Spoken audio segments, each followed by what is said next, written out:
Olá, meus amigos, mais uma vez, bem-vindos aqui ao canal do Professor Seca em mais uma aula, né, de revisão. Nós teremos hoje a continuação da aula passada, que foi nossa primeira aula sobre intervenção de terceiro, falamos sobre a forma de assistência simples e hoje a nossa aula vai ser sobre assistência litisconsorcial. Então, vamos lá à nossa aula, assistência litisconsorcial, mas aí deixa eu primeiro fazer algumas considerações, né, a respeito de um conceito que nós vimos na semana passada. Dois conceitos. Nós vimos o conceito do que seria uma legitimidade ordinária e vimos o que seria o conceito de uma legitimidade extraordinária. E esse conceito de legitimidade extraordinária está diretamente ligada a essa forma de assistência litisconsorcial, né? Imagine o seguinte: uma pessoa que figure como parte numa demanda judicial, que é titular de um direito, mas não é titular com exclusividade. Então, esse sujeito, ele é um substituto processual. Ele está figurando lá, né, por legitimidade ordinária para o seu direito, mas ele, em relação aos demais, né, cotitulares do direito, ele é um substituto processual. Pois bem, as outras pessoas, os outros titulares, né, desse direito que foi colocado em juízo, que está sendo discutido, eles são os substituídos processuais. Eles não estão figurando como parte, mas diante de uma sentença em que aprecie o mérito, essas pessoas, estando ou não em juízo, serão afetadas. Os efeitos dessa sentença vão atingir não só ao substituto processual, como aos substituídos processuais, fazendo ou não parte dessa demanda judicial. Então, feitas essas considerações iniciais, vamos então para a nossa aula propriamente dita. Então lá, quando falamos em assistência litisconsorcial, estamos falando de uma forma de intervenção de terceiro atribuída a um titular ou cotitular de uma relação jurídica que está sendo discutida em juízo, como acabamos de falar. E aí, assistência litisconsorcial só existe no âmbito da legitimidade extraordinária, como acabamos de falar, pois só assim é possível que esse terceiro seja titular ou cotitular da relação jurídica discutida. E eu fiz até um destaque aqui importante. No campo da legitimidade ordinária, o titular potencial da relação jurídica, ele terá que figurar como parte. Não existe outra alternativa. Mas vamos em frente aqui na nossa aula. A assistência litisconsorcial, como litisconsórcio ulterior, na legitimidade extraordinária concorrente, como ocorre em ações reivindicatórias, ações possessórias, de bens em condomínio, ou seja, quando você tem cotitulares no direito de propriedade, quando você tem uma compropriedade, que tanto podem ser ajuizadas por apenas um desses condôminos, como podem ser demandados por todos os condôminos conjuntamente. E aí, eu já estou me antecipando aqui as considerações que desse entendimento, né, decorrem. A primeira consideração, que eu numerei aqui como 1, a ação ela pode ser ajuizada por apenas um dos condôminos e pode sim permanecer até o final. Como o objetivo litigioso será todo o imóvel, a coisa julgada material, em caso de sentença de mérito, estender-se-á a todos os condôminos, não só aquele que propôs a ação, dada a sua condição de substituídos processuais.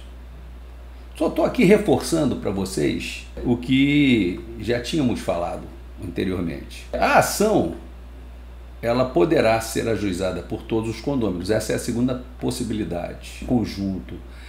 Mas aqui todos serão parte e nós aqui teremos um litisconsórcio facultativo unitário. Então, todos que ajuizam a ação e os que não fizeram serão atingidos pela coisa julgada, como falamos. E a terceira possibilidade, a ação pode ser ajuizada por um só, né, desses cotitulares, de um condômino, que é o nosso exemplo, mas se os demais quiserem ingressar depois, poderão fazê-lo sempre, a qualquer tempo, mas aí na condição, sim, de assistentes litisconsorciais. Então, se eles ingressam no início da ação, conjuntamente, aí nós teremos, na verdade, um litisconsórcio facultativo unitário. E se um entra com a ação, ou alguns entram com a ação, os demais poderão ingressar, mas vão ingressar como assistentes litisconsorciais. Bom, então daí a gente, reforçando tudo isso, podemos tirar a seguinte conclusão. O assistente litisconsorcial, em havendo legitimidade extraordinária concorrente, nada mais é do que um litisconsórcio facultativo unitário ulterior, porque ele vai ingressar depois. Se mais de um cotitular ingressar com a demanda, haverá um litisconsórcio facultativo unitário. Se só um ingressar e os demais fizerem posteriormente, um ou alguns ingressarem ou fizerem posteriormente, serão chamados assistentes litisconsorciais. Então, só não são chamados de litisconsórcio porque ingressaram ulteriormente, ingressaram posteriormente.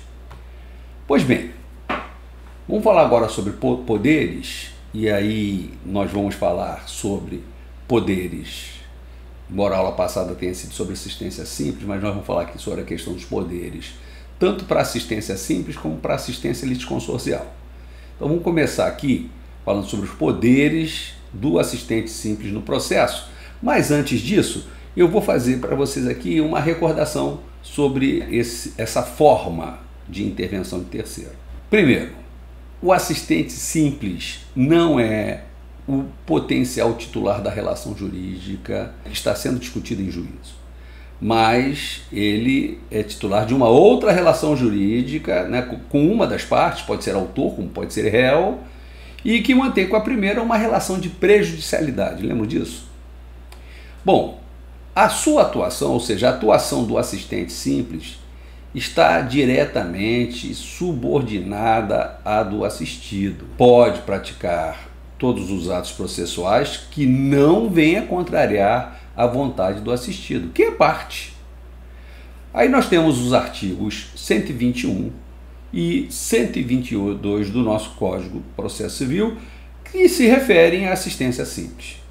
O primeiro artigo 121 qualifica o assistente como auxiliar da parte, atribuindo-lhe os mesmos poderes e ônus dela, mas, dada a sua condição de auxiliar, só pode praticar os atos para os quais não haja vedação expressa pela parte.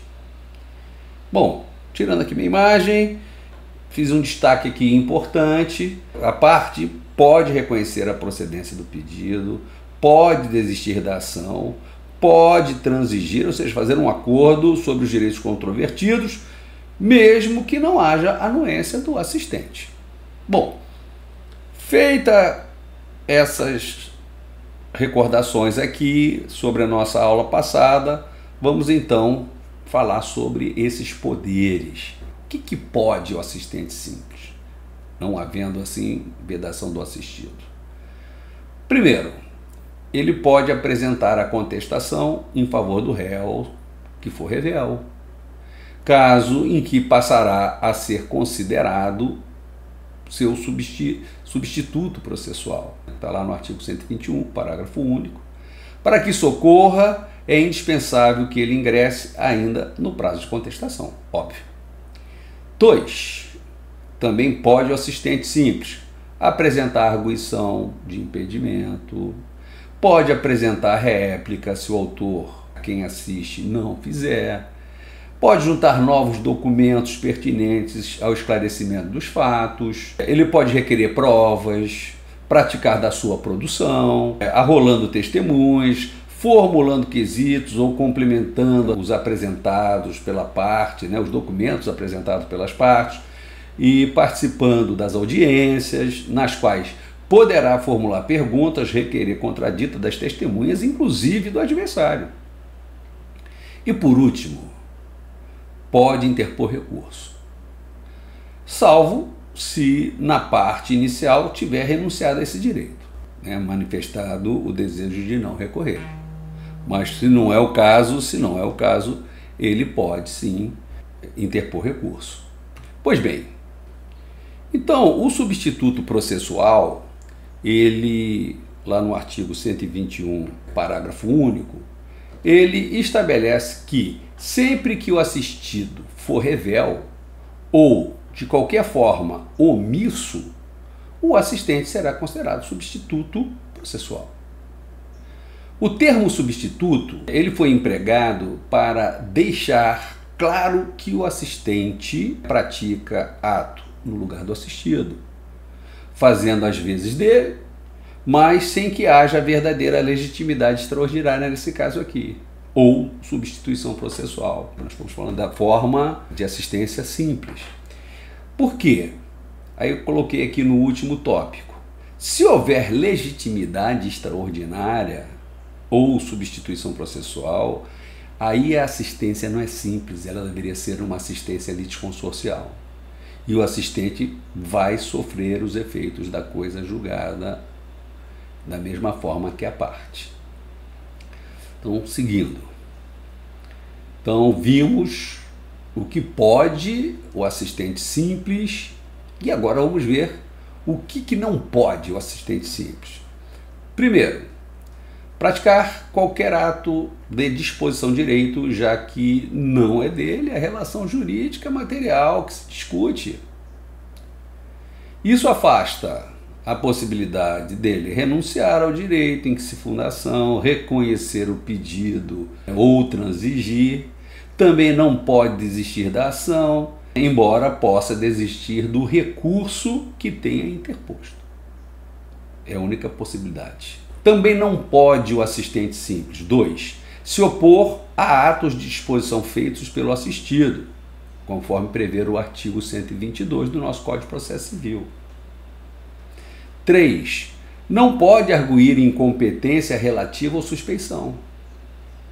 A incompetência relativa só pode ser suscitada pelo réu. E se não for no prazo legal, tornar-se-á preclusa. Só a ele cabe decidir se ele prefere que a ação continue correndo onde está ou que seja remetida para um foro competente. O mesmo vale para a suspeição do juiz, dando caráter subjetivo à questão, podendo a parte, apesar dela, preferir que a demanda continue sendo conduzida pelo mesmo magistrado. Bom, e por último, não pode reconvir. O artigo 343 do nosso Código de Processo Civil diz claramente, diz expressamente, que a reconvenção pode ser apresentada pelo réu. Por isso, o assistente simples não pode, tá? Ele não pode reconvir. Então, vamos lá. E aí, com isso, vimos os poderes do assistente simples, o que ele pode, o que ele não pode fazer. Então vamos ver agora em relação aos poderes do assistente litisconsorcial. Mas primeiro vamos fazer aqui algumas considerações. Primeiro, a condição de assistente litisconsorcial é a de um litisconsórcio facultativo unitário ulterior, como já tínhamos falado anteriormente. Ele tem os mesmos poderes que o litisconsórcio unitário, com a ressalva de que, tendo ingressado no processo já em curso, ele passa a atuar no estado em que se encontra. Ele vai receber o processo no estado em que se encontra. A sua participação não é subordinada ao assistido, como acontece lá na assistência simples, que não tem poderes de veto, tá? Então aqui a parte não tem poderes de veto, como lá na assistência simples. Aplica-se aqui o regime da unitariedade. O assistente litisconsorcial pode praticar isoladamente os atos que sejam benéficos, e o que for benéfico vai se estender à parte. Por outro lado, se esses atos forem desfavoráveis, eles serão ineficazes, tanto para o assistente litisconsorcial como também para a parte, com a única exceção. Aqui eu estou ressalvando o seguinte fato: se ambos, parte e assistente litisconsorcial, atuarem ou praticarem o ato conjuntamente. Bom, aí fiz um destaque aqui importante, ainda sobre a assistência litisconsorcial, que não se aplica o artigo 122 ao assistente litisconsorcial, mas somente ao simples, desde que haja intervenção do primeiro no processo.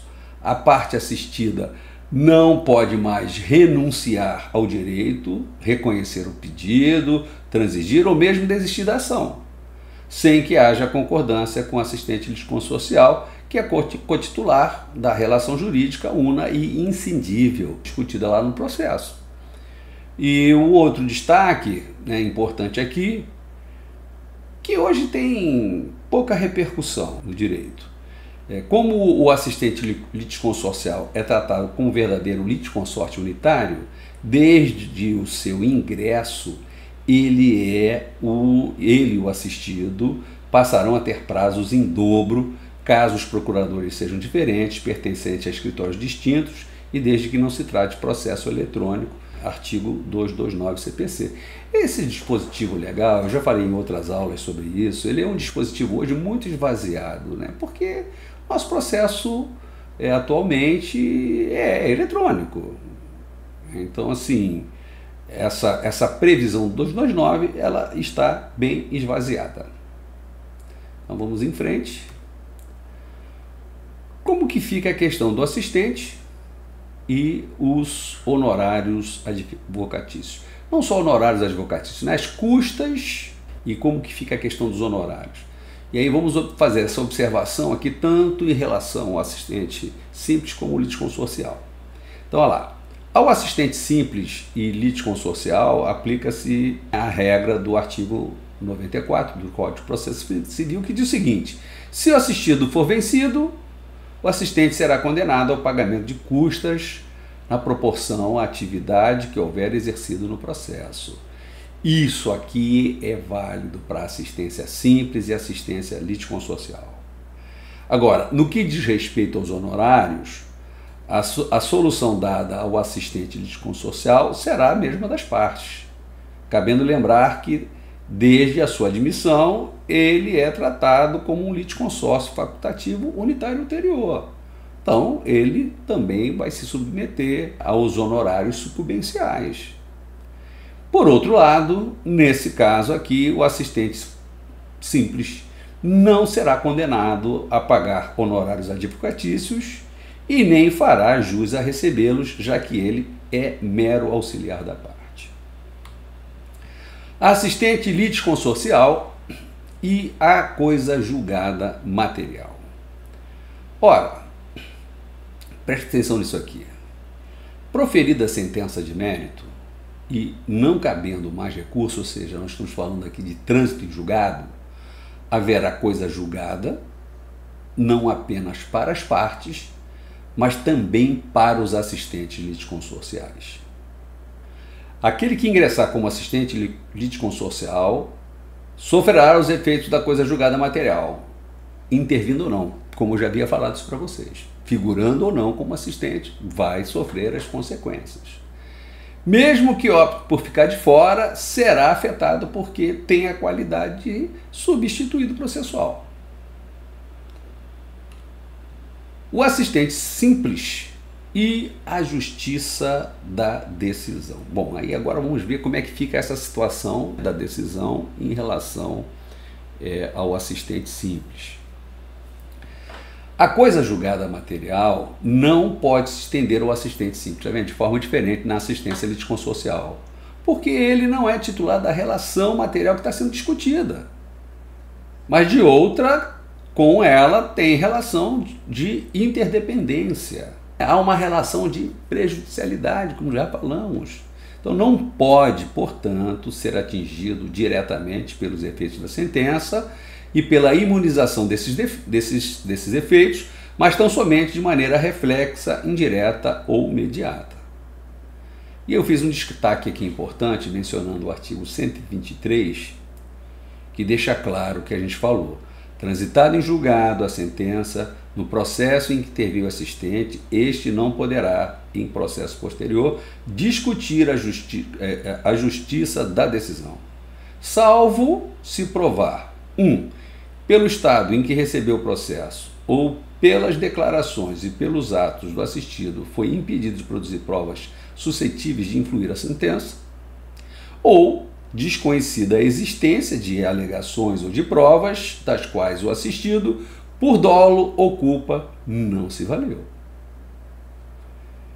E aí, com isso, o efeito da coisa julgada material e o assistente simples, só para reforçarmos o que a gente vem falando sobre isso. Aquele que ingressa em juízo formula sempre uma ou mais pretensões e, ao proferir a sua sentença, o juiz vai examinar os fundamentos, o fato, o direito do pedido e os fundamentos da defesa, após o que acolherá e desacolherá no todo ou em parte os pedidos formulados. É no dispositivo da sentença que o juiz decide se a pretensão do autor será ou não acolhida. Se ele condenar, constituir ou desconstituir uma relação jurídica, ou declarar a sua existência ou inexistência, ou, se ao contrário, não acolher os pedidos, julgando-os improcedentes. A coisa julgada material é a imunização dos efeitos da sentença, isto é, a impossibilidade de rediscutir outro processo, o que foi decidido naquele. Vou repetir isso aqui diante da relevância do que eu estou falando para você. A coisa julgada material é a imunização dos efeitos da sentença, isto é, a impossibilidade de rediscutir em outro processo o que foi decidido naquele. Isso aqui é para gravar, entrar na corrente sanguínea. A coisa julgada impede que as mesmas partes rediscutam, o mesmo objeto, o mesmo pedido fundado nos mesmos fatos. Só sofrerão os efeitos da coisa julgada as pessoas que podem ser atingidas pelos efeitos diretos da sentença, isto é, da condenação, da constituição, da declaração. Por isso, o assistente simples não será afetado pela coisa julgada material, de forma diferente, como a gente já viu, no caso da assistência litisconsorcial. Bom, casos em que a justiça da decisão não se tornará imutável para o assistente simples. O assistente simples só será atingido se efetivamente intervier no processo. Então, nós podemos dizer, com base no artigo 123 do Código de Processo Civil, que há 3 situações em que, conquanto tem intervido, não terá podido influenciar o resultado. São aqueles previstos, como a gente falou aqui no artigo 123. Primeiro, pode ocorrer que ingresse em fase tão avançada do processo que nada mais possa fazer, que tenha, 2, a sua situação cerceada pelo assistido, uma vez que a intervenção do assistente simples é subordinada, podendo aquele vedar-lhe a prática de ato ou produção de provas que iriam interferir no resultado. E 3, quando o assistente desconhecia as alegações ou provas de que o assistido, por culpa ou dolo, não se valeu, será na futura ação de regresso, envolvendo o assistente e assistido, que este poderá invocar a justiça de decisão para obstar que aquele rediscuta fundamentos já discutidos. Importante, o assistente litisconsorcial é atingido pelos efeitos da coisa julgada intervindo ou não. Reforçando o que eu acabei de falar ainda agora aqui, e para consolidar esse entendimento dessa diferença entre assistência litisconsorcial e assistência simples. E aí, gente, por último, para a gente encerrar nossa aula de hoje, o ingresso do assistente. O assistente simples e o litisconsorcial podem ingressar a qualquer tempo no processo, enquanto ainda não tiver havido trânsito em julgado da sentença. Para tanto, devem formular um requerimento dirigido ao juiz que ouvirá as partes. E aí, muito importante agora, o artigo 120 do Código de Processo Civil deixa claro: não havendo impugnação no prazo de 15 dias, o pedido do assistente será deferido, salvo se for caso de rejeição liminar. Ou seja, não cabe assistência. Mas cabendo assistência, não pode. Aí, mais uma vez, esse tópico aqui é importantíssimo. Não podem as partes simplesmente recusar o ingresso quando os requisitos estiverem presentes. Havendo impugnação fundada na inexistência do interesse do juiz do terceiro, o juiz vai decidir o incidente, mas sem suspender o andamento do processo e sem determinar a autuação em apenso.